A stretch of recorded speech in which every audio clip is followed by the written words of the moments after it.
Share market trading गुंतवणुकीच्या बहाण्यानं वाघोलीतील तरुणाची 4,80,000ची फसवणूक करण्यात आली आहे। शेअर मार्केट ट्रेडिंगच्या मोठ्या नफ्याचे आमिष दाखवून सायबर चोरट्यांनी वाघोली येथील 26 वर्षीय तरुणाची 4,80,000 रुपयांची फसवणूक केल्याप्रकरणी वाघोली पोलीस ठाण्यात गुन्हा दाखल करण्यात आलाय।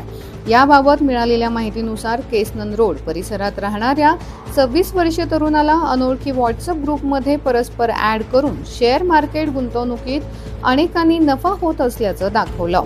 फायदा मिळवण्यासाठी तरुणाला एक ॲप डाउनलोड करण्यास सांगितलं। ॲपवर अकाउंट उघडून थोडे पैसे गुंतवले असता फायदा मिळत असल्याचं दिसल्यानं तरुणानं वेळोवेळी 4,80,000 रुपये विविध बँक खात्यावरून पाठवले।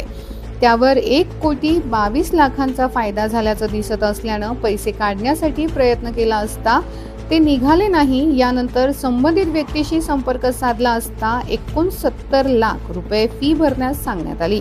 नकार दिल्यावर तरुणाला ग्रुपमधून काढून टाकण्यात आलं। तरुणानं फसवणुकीची ऑनलाईन तक्रार देऊन वाघोली पोलीस ठाण्यात गुन्हा दाखल करण्यात आलाय।